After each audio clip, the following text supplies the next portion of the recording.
So we've been watching with interest through 2019, this tall streak of a kid standing right here, McElrea, doing amazing things at USF 2000 in the United States.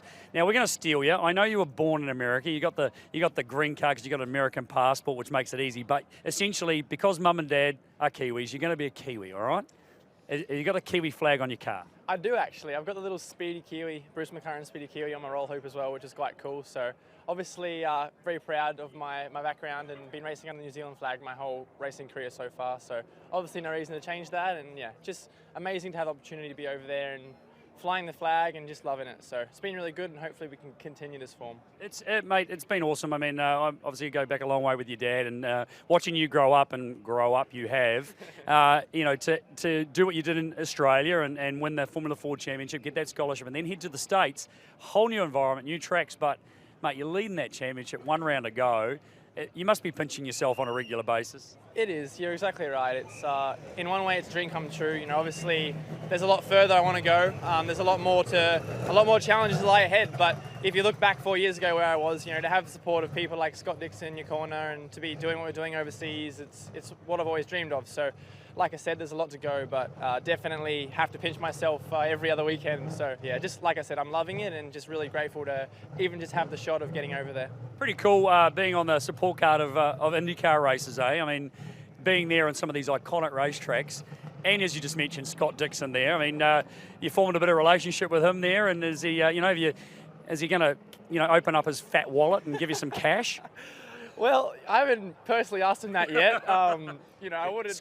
If you're watching, Scott Dixon, we'll send this to you. Open up your wallet, your fat wallet, and give this boy some cash. I would say, I wouldn't turn that down, obviously, but just to even have his advice is invaluable, and just have someone like him, obviously, from New Zealand, he's looked at as just probably the IndyCar driver over there. He's, won so many championships, and he's, won the 500. So to have someone like him in your corner and just bouncing ideas off him during the weekend and just having a chat to him, it's that in itself is invaluable. So yeah, like I said, he's probably definitely a main reason that I went over in the first place to the States, to emulate kind of what he did. So to have him in my corner now is pretty special. Now you're here in New Zealand, the ITM Auckland Super Sprint for a couple of days, catching up with some important people, doing some networking. What's going on? Honestly, just at the start of the year, obviously when you're signing your sponsorship deals and things like that, Doric New Zealand have been an amazing supporter of mine for a long time. So I was always going to come back over just to mingle with a lot of the guests and their members. So really grateful to have their support, and while I was here, we worked in some, meeting some influential people as well. So building relationships is obviously a massive part of our sport, and hopefully we can, make something of it. Taking your mind off a little bit too, the finale coming up this week, Laguna Seca. What an amazing, iconic racetrack. I think it's going to suit your style. You must be really looking forward to, to getting out there and having a drive on that circuit.